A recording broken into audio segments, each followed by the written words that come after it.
ତେଣୁ ବନ୍ଧୁ ସମ୍ପର୍କରେ ଯୁଦ୍ଧ ନୁହେଁ ଉଚିତ। ଯଦ୍ୟପି ଜାଣିବେ ଲକ୍ଷ୍ମୀ ଯୁଦ୍ଧ ତ ମୋର ବହୁତ ଧିକାର ବାକ୍ୟ କହିବେ ବନ୍ଧୁ ସ୍ନେହ କର କହିବି କଥାଏ ତେବେ ତୁଇ ରକ୍ଷା କର।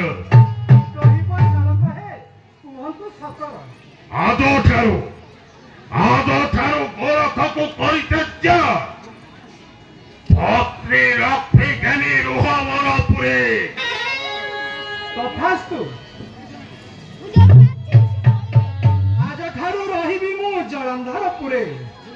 ଦେବତା ମାନଙ୍କୁ କାର୍ଯ୍ୟ ଲଗାଅ ତହର। ତେବେ ଠିକ ଅଛି ମହାଲକ୍ଷ୍ମୀ ମହାଲକ୍ଷ୍ମୀ।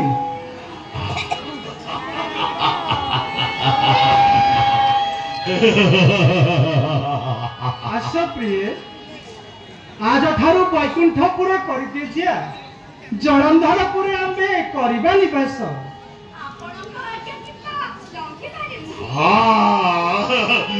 ତେବେ ଚାଲ ଚାଲ।